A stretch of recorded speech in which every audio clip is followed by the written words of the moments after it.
Kelvin, are you able to hear me well? Is my voice audible?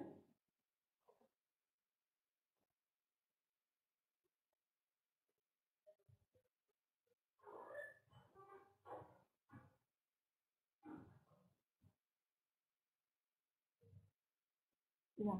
How about the other attendees? Is the last class still going on? Is the last class still going on? You were there in the last class.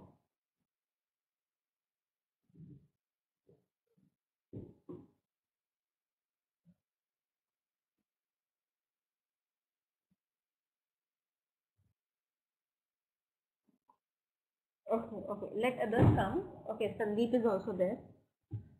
Okay, let others join. We're going to start the class in 2 to 3 minutes. Let's wait for others to join. I hope you people are okay with it. Yeah, okay. So just wait for 2 minutes. And if others are not joining in 2 minutes, then we are going to start with the class. Yeah. So today we are going to do this, that is laws covering wages, welfare and benefits.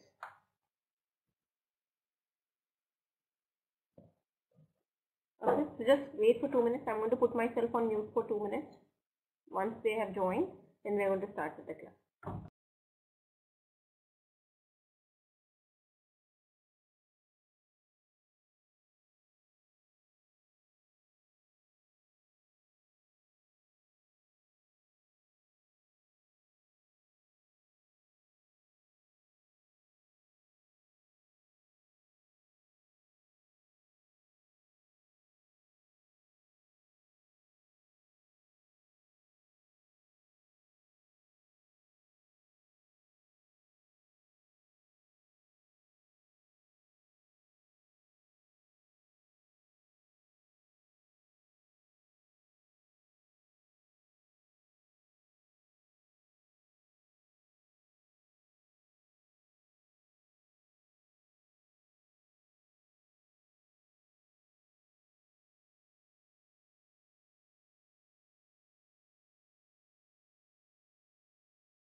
Start now.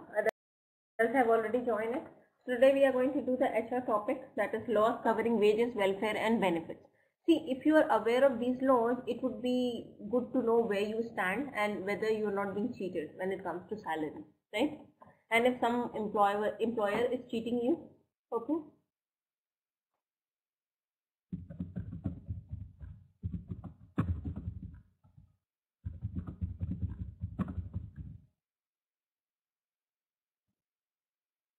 Yeah. So why we get to know, why we should be aware of these laws? What is your view about it? Yeah, it depends, but yeah, one should know it. Okay. So wages are among the major factors in the economic and social life of any community, right? Okay. It has ethical, social, economic, political, psychological, and legal ramifications in various organizational life. The International Labour Organization, that is ILO, has adopted various conventions and recommendations laying down the principles and methods of wage payment and fixation. So there are certain principles, okay, and if they are not following that, they are doing injustice to you, right? And you can raise a voice against them if you know about it, right? The Constitution of India enshrines the concept of social justice as one of the objectives of the state, which it seeks to achieve among other countries. See, as per the Constitution of the country, everyone is equal, right? And as if you are working in a certain firm, obviously you are being chosen if you suit that position, if you have got skills for the same. So for each and every specific position, whether you are doing a blue collar job or you are doing a white collar job, every sector has got certain minimum wages, and if the person who has employed you, okay, who has hired you, he or she is not paying you that, it's like illegal thing, right? The legal framework on wages in our country includes the Payment of Wages Act 1936, the Payments Wages Act 1948, the Payment of Bonus Act, that is 1965, and the Equal Remuneration Act 1976. Okay, and the rules framed there under by government. Okay, under different social security enactments, the employers are also required to provide various benefits to the employees in cash and kind. Fine? Is this much clear to everyone?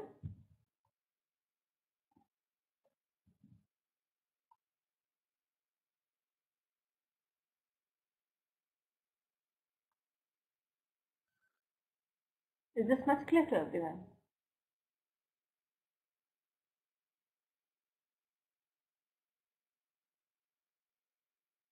Okay, any questions?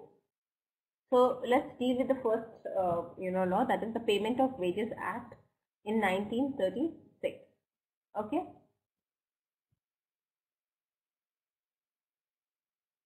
Okay. So what does this say? That is the question, right?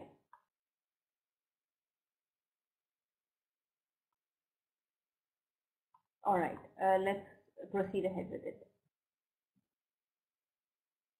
Now, the Royal Commission on Labour in its report 1931 recommended, among other things, that legislation on timely payment of wages, deduction from wages and fines was necessary and desirable. In the light of its recommendation, the Government of India introduced a bill in 1936 and the Act came into force from, so this is being followed, the Payment of Wages Act from 28 March 1937. The Payment of Wage Act is in 3 parts. Part 1 deals with the regulation and payment of wages by the employer. Part 2 specifies the heads under which deductions can be made from wages. Okay, and Part 3 provides machinery for enforcing specific claims arising out of delayed payment, deduction from wages appeal. It is a self-contained act and provides its own machinery for the disposal of the claim. The act contains 26 sections. Now, what is the object of this act? This idea might be hitting your mind. What is the object of this act, right? Why it is being passed? How it is going to favor us? Why we should know it, right? So the object of the act is to regulate the payment of wages to certain classes of persons employed in industry in a particular form and at regular intervals, and to prevent unauthorized deductions from wages. The act is concerned merely with the fixation of wage periods and not with the fixation of wages. Now, how it is being applied? Okay, the act is applicable to person employed in any factory, okay, railway, or to such other establishment to which the state government may by notification extend the provision of the act after giving 3 months notice. Okay, to that effect. In the case of industrial establishments owned by central government, the notification can be issued with the concurrence of the central government. Employees whose average wage is less than rupees 1600 a month are covered under the act. Fine. The Payment of Wages 2002 provides for the enhancement of the wage ceiling to rupees 6500 per month. Fine. Now, what is a wage? What is the exact definition of the wage? Wage means all remuneration, whether it's a salary, allowance or otherwise, expressed in terms of money or capable of being so expressed, which, if the terms of employment expressed or implied were fulfilled. Which I'll come to it. Would be payable to a person employed in respect of his employment or work done in such employment. It includes any remuneration payable under any award or settlement between the parties or order of a court. Any remuneration to which the person employed is entitled in respect of overtime work or holidays or any leave period. Okay, any sum which is by reason of the termination of the employment of the person employed is capable under any law, contract or instrument which provides for the payment of such sum. I'll just explain it to you. Okay, just let me read it first. Whether with or without deduction, but does not provide for the time within which the payment is to be made. Any sum to which the person employed is entitled under any scheme framed under any law for the time in force. Now, Let me explain it to you in simple words. What does that mean? Very good evening, Maria. See, the Payment of Wages Act 1936. Let me tell you in like points. Yeah. See, I would like to explain it to you in simple language. Okay. What does that say? So let me tell you in simple words. Okay. So let's learn about it. Okay. Yes, Maria, please. What clarification you need?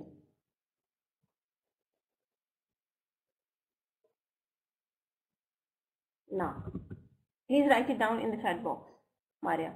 The Payments of Wages Act 1936 is a central legislation which has been enacted to regulate the payment of wages to workers employed in certain specified industries. To ensure speedy and effective, it was from HR only. I told you, I have sent you one message for the same. Okay. An effective remedy to them against illegal deductions and unjustified delay caused in paying wages to them. It applies to the person employed in a factory or other establishment or in railway, whether directly or indirectly through a subcontractor. Further, the act is applicable to employees drawing wages up to 1600 a month. Got my point, Prabhavati? Those people who are getting up to 1600, they come under this. Okay, the central government is responsible for enforcement of the act in railways, mines, oil fields, and air transport services. Okay, while the state governments are responsible for it in factories and other industrial establishments. Now, what is the basic provision of this act? The person responsible for payment of wages shall fix the wage period up to which wage payment is to be made. Okay, and no wage period shall exceed 1 month. Fine. Did you got the first point, everyone out there?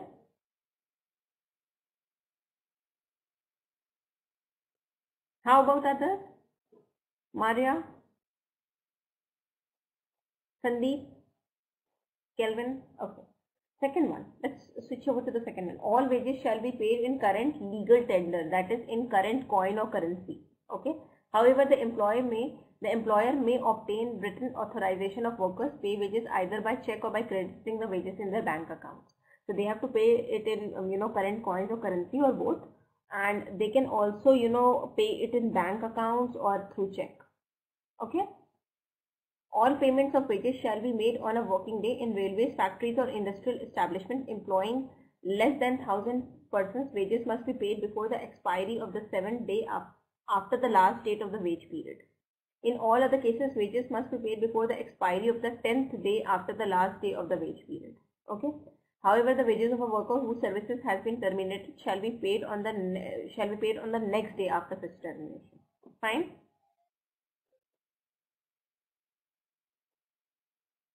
Although the wages of an employed person shall be paid to him without deductions of any kind, the Act allows deductions from the wages of an employee on the account of following, like fines, absence from duty. Okay, so if you are absent from duty, or they can even take fine from you. Damage to loss of goods expressly entrusted to the employees. The housing accommodation, they can, if they are giving you house, they can deduct for that. Okay, if they have given you a accommodation to live. Fine. The recovery of advances or adjustment of overpayments of wages. If you have taken a loan or something, obviously they want to deduct for the same. Recovery of loans made from any fund constituted for the welfare of labor in accordance with the rules approved by state government. Okay. Subscriptions to and for payment of advances from any PF. Income tax, they can deduct income tax also. Okay.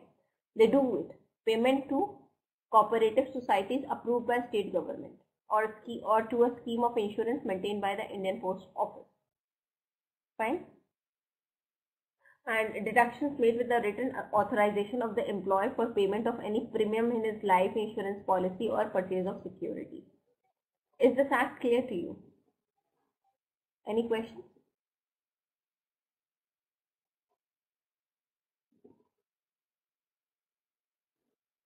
Shall we proceed ahead? Any questions so far? Great. The Act prescribes the following rules for start now.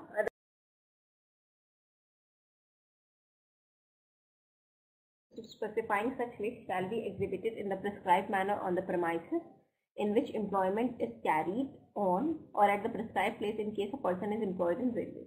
No fine shall be imposed on any employed person until he has been given an opportunity of showing cause against the fine or otherwise then in accordance with such procedure as may be prescribed for the imposition of fine.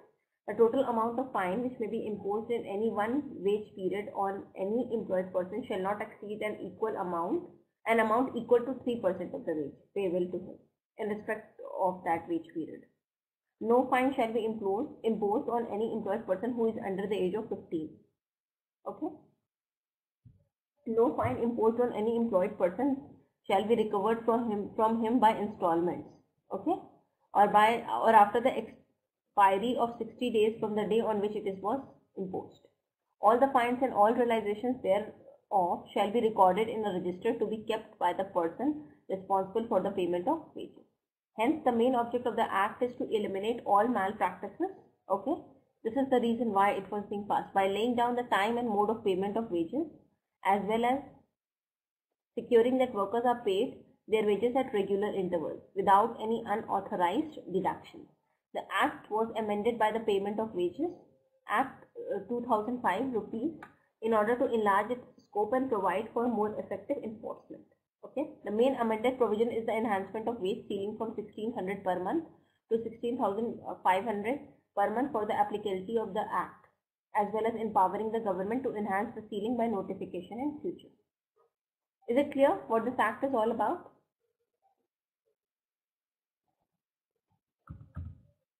So why this was being passed?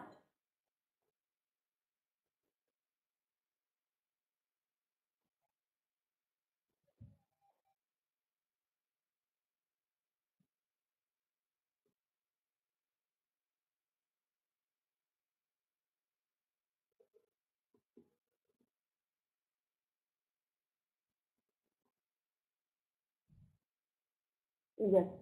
So why is this Act important? What do you feel? So that people can be paid off time and there are no malpractices, they are not being fined for something irrelevant, okay, and there should be no deductions, like illegal deductions, I can say, right?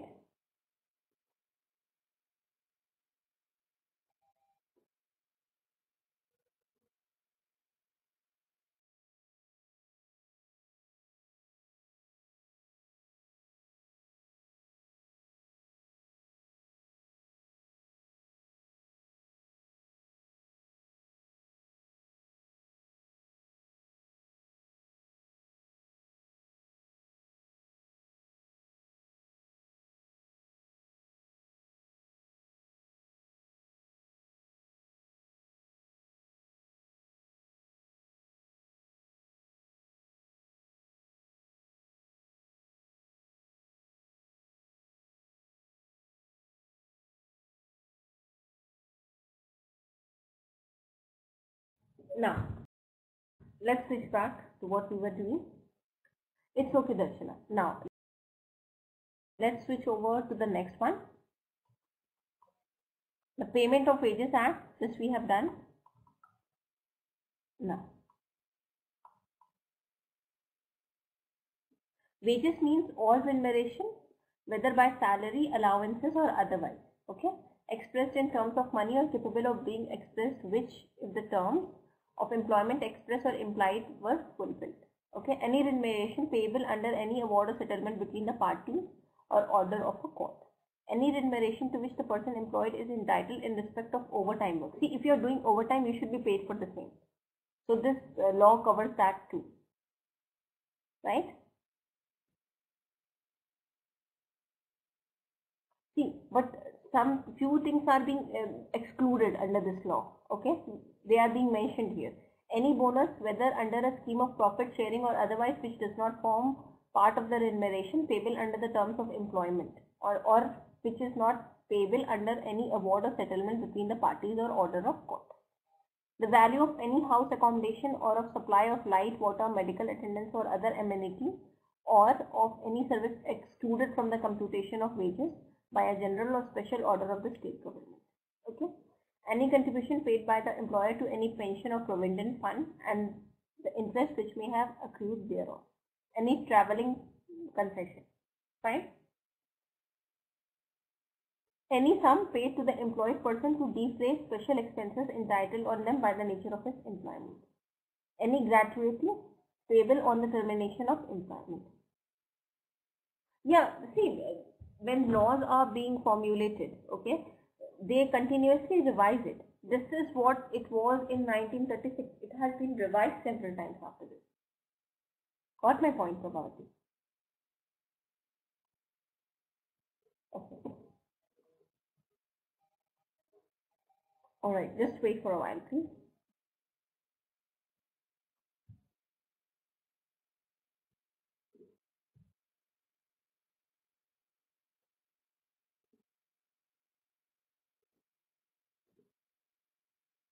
Just give me 2 seconds, please.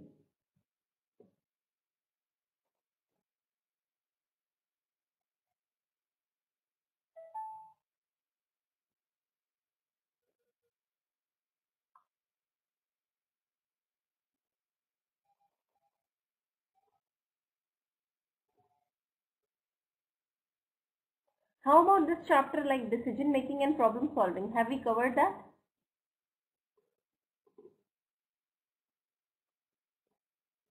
How about this chapter?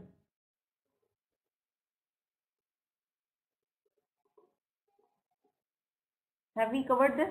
The one which is there on the board?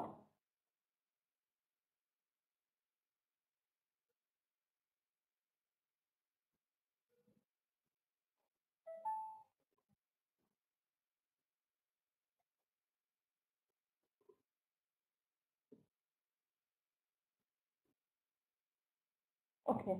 And how about this one? Organizational planning. Detailing types of plans, identifying barriers to planning, define planning, these stuff. Creating these steps, using plans to achieve goals and all. This chapter, I think people, yeah, please ask, Maria. What do you want to ask, Maria?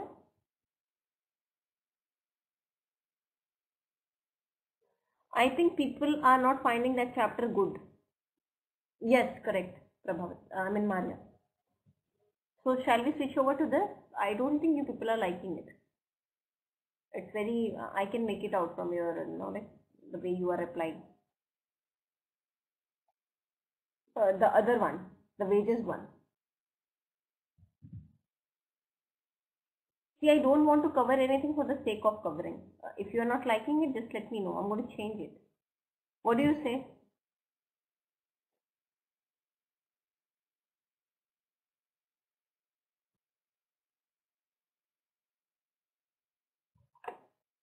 Sandeep is saying continue with the same topic. How about others? I'll go with the majority. Wages one.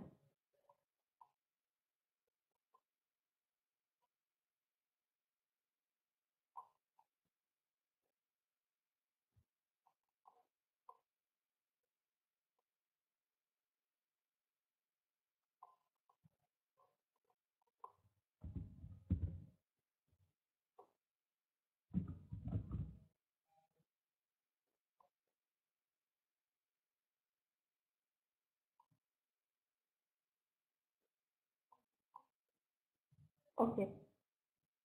Okay, fine, fine.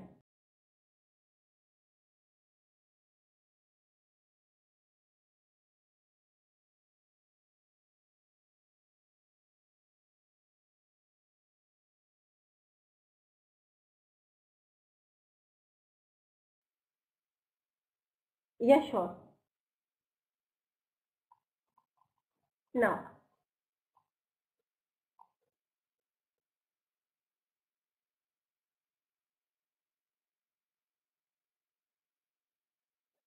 I have got one PPT for that. So I'll just do one thing.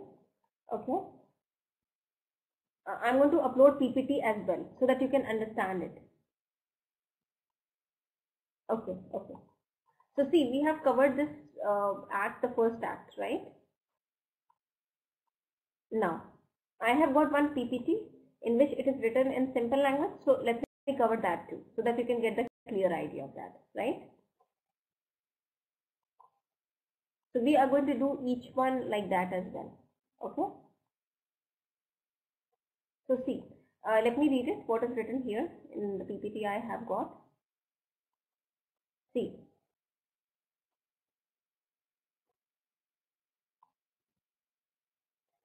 to regulate the payment of wages to certain classes of employed person twofold. First, the date of payment of wages. Secondly, the deduction. So see, under this law, they just make sure that people are being paid on time, and deductions which are being made, they are up to the mark. You know, they just don't deduct for the, you know, because they want it to deduct it. They don't do anything illegal in terms of on the name of deduction. Fine. Fine. Now, so this is the objective of this act, why it was being passed, so that people are being paid on time, and deductions, you know, they have to make appropriate deductions, not illegal ones. Fine. Now, applicability of the act, where it is applicable, you know, on whom it is going to work. Any factory, a sawmill, ginning factory, godowns, yards, etc., as defined in Factories Act 1948. Tramway service or motor transport service engaged in carrying passengers or goods, or both by road for hire or reward. Air transport services. So this act is applicable on all the people who are working, you know, as mentioned here. Air transport service, dock, wharf, jetty, inland vessel mechanically propelled, mine, quarry or oil field, plantation, okay, workshop or other establishment. So whoever is working, you know, in ventures mentioned here, okay, they actually fall under this act. Now, wage. Wage includes any remuneration payable under any award or settlement between the parties or court of, or order of a court, overtime work or holiday, or any leave period, any additional remuneration under the terms of employment. Wage does not include any bonus, okay, pension fund or PF, traveling allowance or any gratuity. Fine. These things are not being included under this. No bonus, no PF, CPF, pension fund, these are not being included under wages. Fine. Clear? Wages to be paid in current coins or currency notes. All the wages shall be paid in current coins or currency notes, or both, after obtaining the authorization. So they can even pay it in checks, or they can transfer it directly to the bank account. Okay. Andhra Pradesh State Amendment provided further that the state government may, by notification in the Andhra Pradesh Gazette, okay, specify the industrial establishment, the employer of which shall pay to the persons employed therein the wages either by check or by crediting the wages in their bank account. Okay. So it's not like this law is still same. A lot of revisions has been made. Okay. Now, wages of every person employed is paid. When less than 1,000 persons are employed, shall be paid before the expiry date of 7th day of the following month. Okay. And when more than 1,000 people are working, it should be paid before the expiry date of 10th day of the following month. Okay.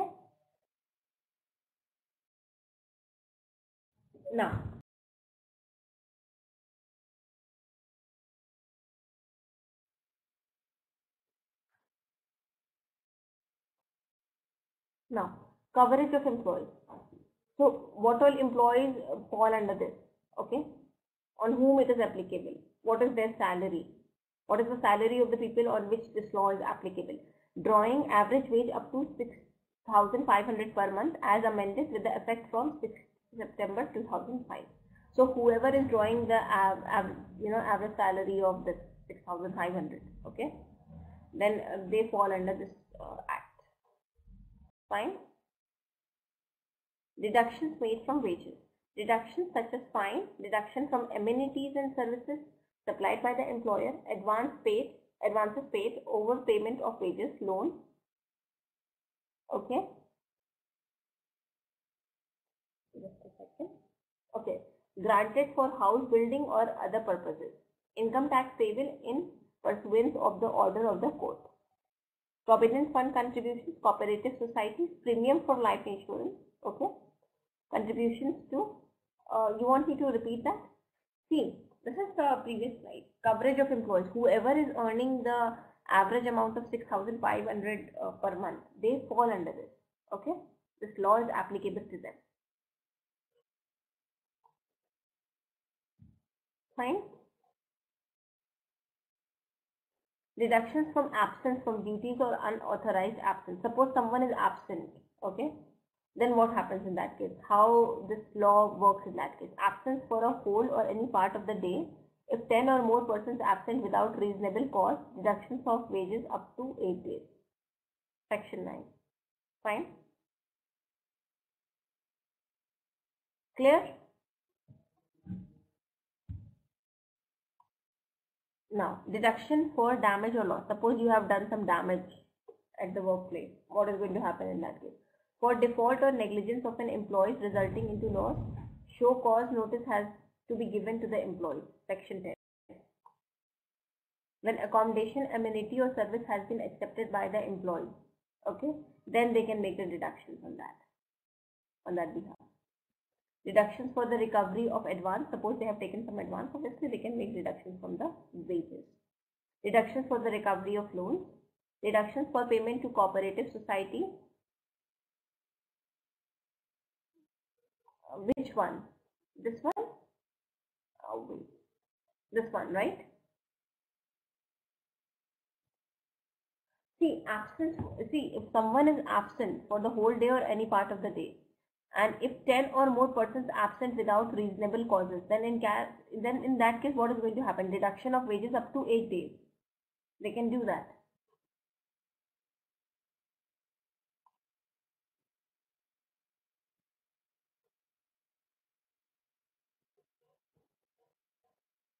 Fine. Sometimes it does happen, you know.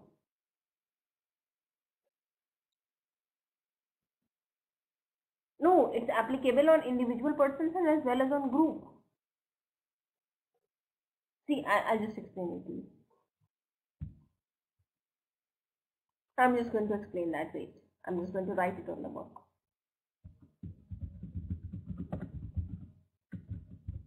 See.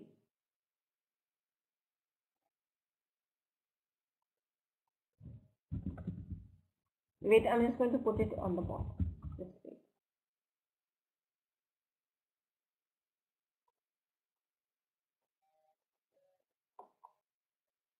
I'll just explain it to you. Just give me a moment. See.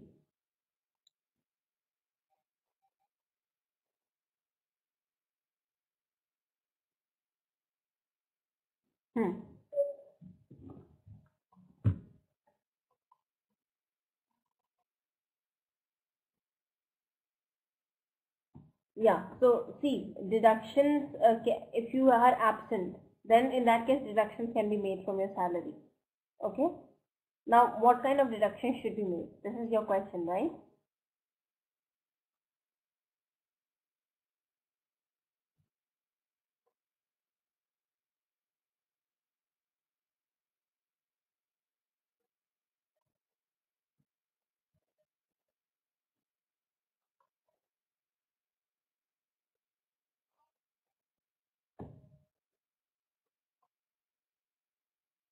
Wait, I'll tell you. I'll just see.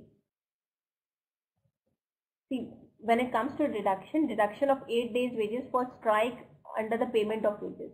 Okay. If you are doing a strike, then in that case, deduction of 8 days wages can be done. See, what does this say? Deductions can be made under clause D of subsection 2 of section 7 only on account of absence of an employed person from place or places where any terms of, okay.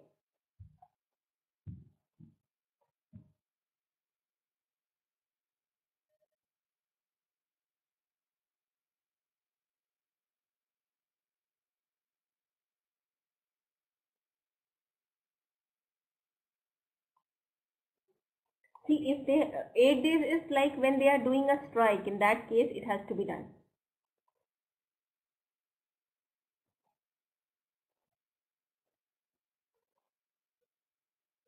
Are you getting my point?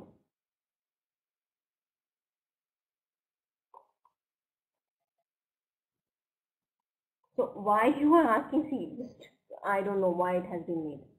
Okay. See, there are many sections under that, and they keep on changing it. It was in like 1936 they came up with that. Okay.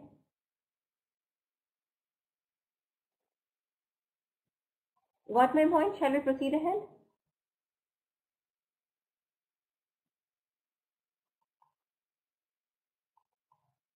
Okay. Yeah.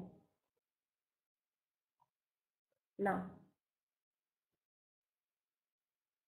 authorities under this act: inspectors, authority to hear claims, any commissioner for workmen compensation, any regional labor commissioner, any assistant labor commissioner. So all these people, if someone is found guilty under this, they can do the hearings. You can go to them. You can report to them. Okay.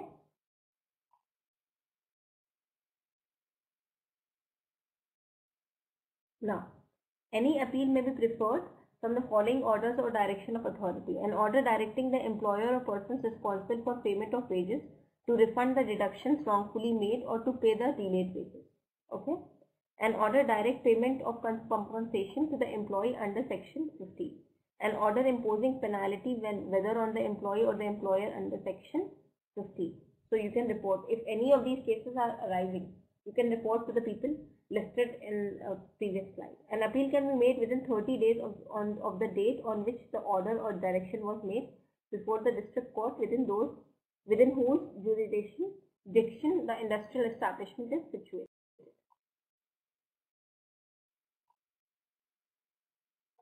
Okay. Suppose someone is found guilty, then how they are going to be punished? Okay. See, if someone is doing something illegal, like how much fine they need to pay. Okay. Making contravention of sections 5, 7, 9, 11 and 13 of the Act by any person responsible for the payment of wages to an employed person, punishable with fine which shall not be less than 1,500 rupees, but which may extend to 7,500 rupees. Okay.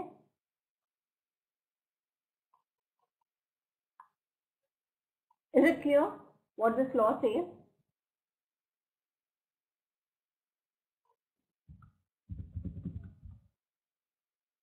No.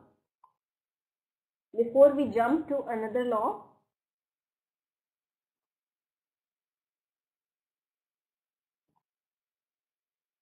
so what does this law say?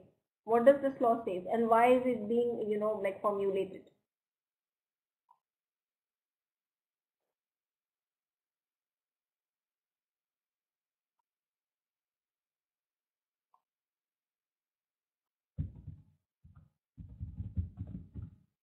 Yeah. Why is it being made? Let's discuss the key points of this. Can you write the key points of this law, everyone out there?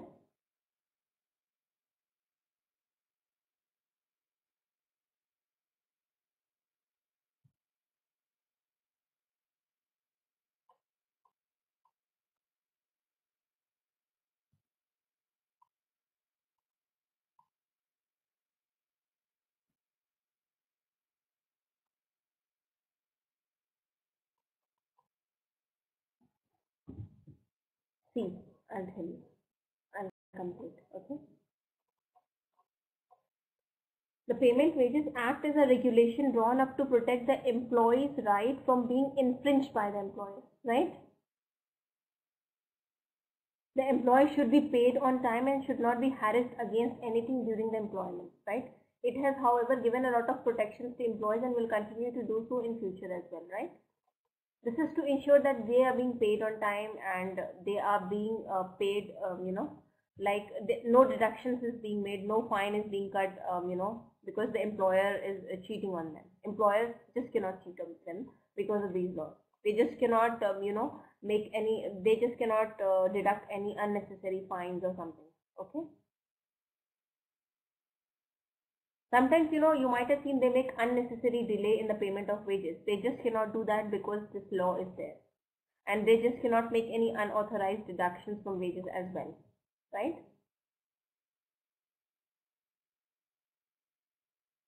And see, those people whose salary is more than, or exceeding 10,000 per month, it doesn't, they doesn't. Okay, so those people whose salary is exceeding from rupees 10,000 per month, they don't fall into this. Fine.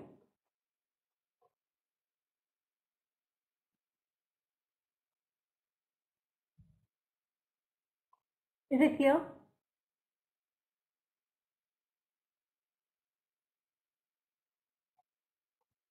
Okay.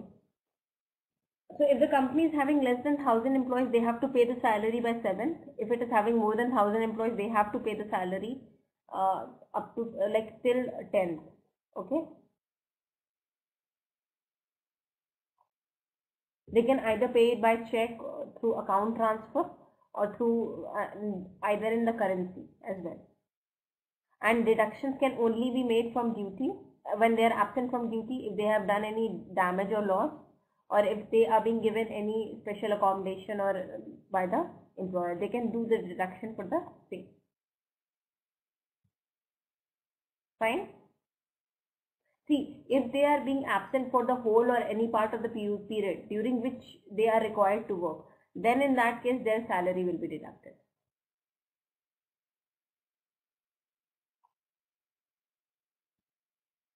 Okay, and the deduction should not increase the amount of the damage or loss caused by the employer. Suppose they have broken something which costs 1,000 rupees, then you just cannot deduct more than 1,000 rupees from the salary, and the records of all the deductions should be kept, right?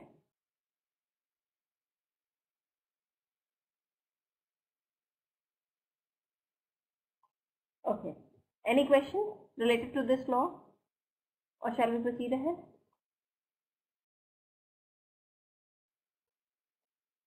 Now we are done with this.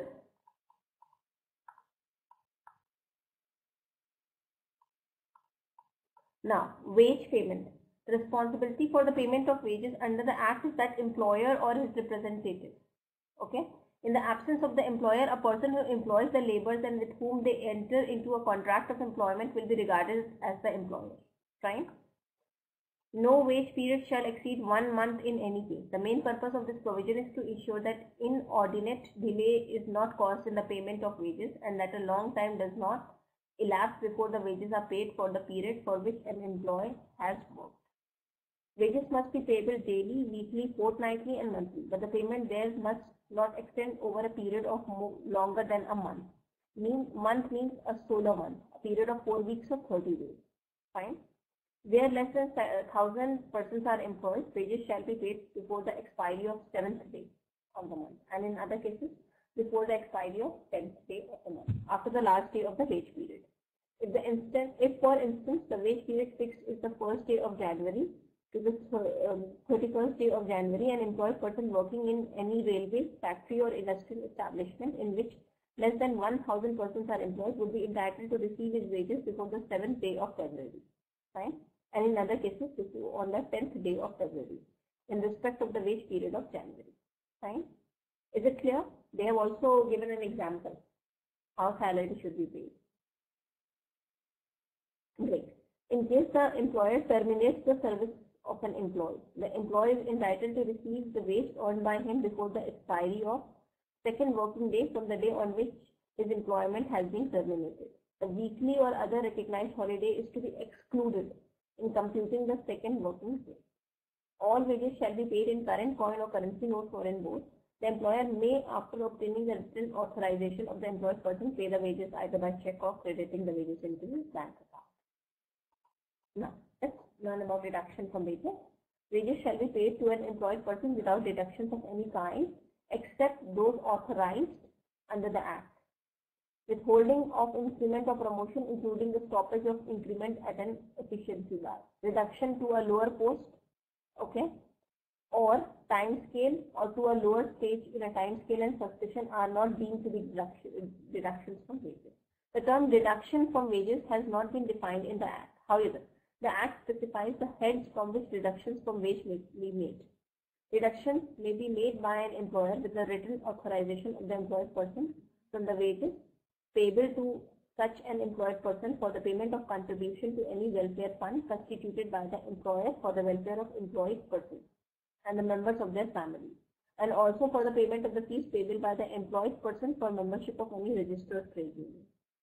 There are also certain deductions peculiar to railway, such as deduction for recovery of losses sustained by railway administration on account of certain omissions and commissions on the part of employees.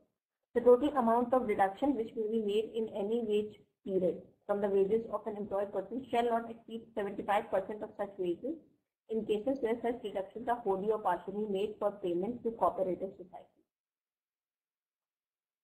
Okay, there are certain conditions and limits subject to which fines may be imposed. A fine can be imposed only for such acts or omissions as are specified by the employer and previously approved by the state government. A notice specifying such acts or omissions must be exhibited on the premises in which employment is carried out. A person involved must be informed in writing the reasons for imposing fine. If they are imposing fine on me, I should know it, why they are imposing it. No fine shall be imposed on any employed person who is under 15 years of age. No fine shall be recovered from an employed person by installment after the expiry of 60 days from the day on which it was imposed. Fine. The total amount of fine in one wage period shall not exceed an amount equal to 3% for that wage period. Fine.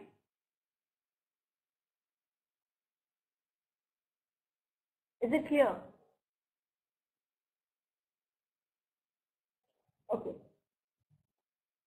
All realizations by way of fine have to be recorded in a register and must be applied only for such purpose as are beneficial to the persons employed in the factory or establishment as are approved by the prescribed authority. The Act authorizes deductions for actual absence from duty. However, if 10 or more employed persons acting in concert absent themselves without due notice and without reasonable cause, such deductions may be made for a maximum period of 8 days. Did you got my point, Vinod? You were asking me this thing?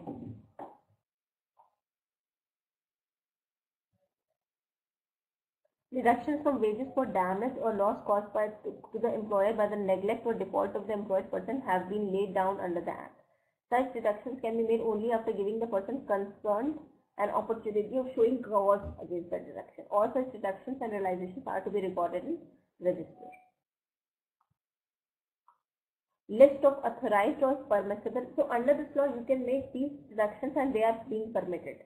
They are permitted. These are the permissible deductions which can be made under this law. Deductions for fine, deduction for absence from duty, deduction for damage or loss, deductions for house accommodation, deduction for amenities and services, okay, for income tax, deduction for recovery of advances or for adjustment of overpayment of wages, deductions for recovery of loans granted for house building, deductions for payment to cooperative societies and insurance schemes, deduction made under orders of court, okay, deductions for the welfare of employed persons and deductions for contribution to PF, deduction in respect of fees payable for the membership of trade unions, okay, deductions for payment of insurance premium on fidelity guarantee bonds, deductions for the recovery of losses sustained by railway administration, deductions for contributions to any insurance scheme, and deductions for contributions to the Prime Minister's National Relief Fund. Fine?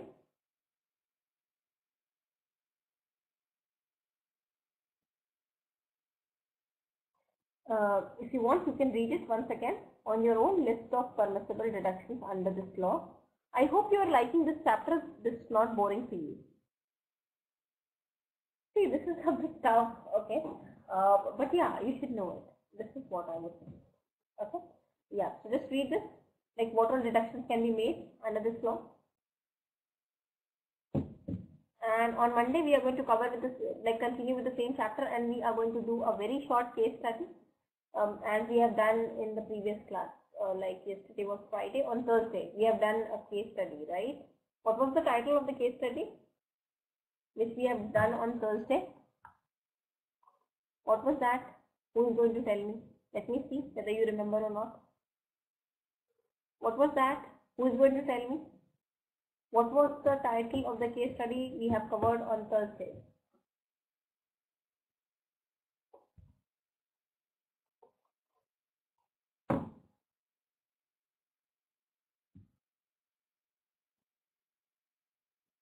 Can anyone let me know the name of the title? Can I get to know the title? Prabhavati, what was the title? What is the name of the case study we have covered on Thursday?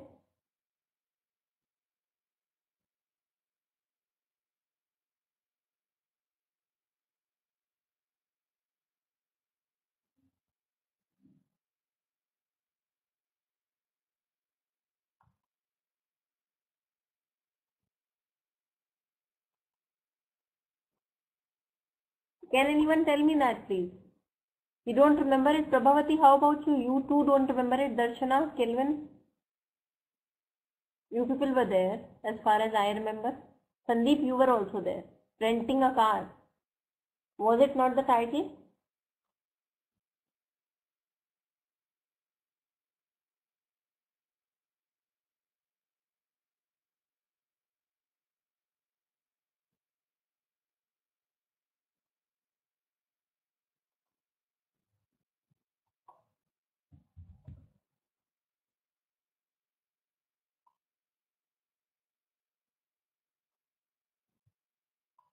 Renting a car, right, Prabhavati?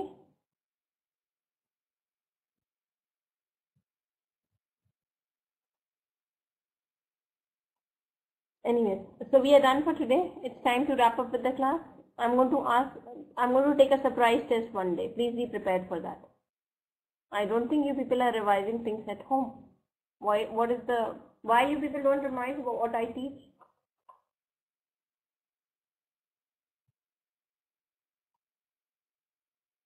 Now you are telling me.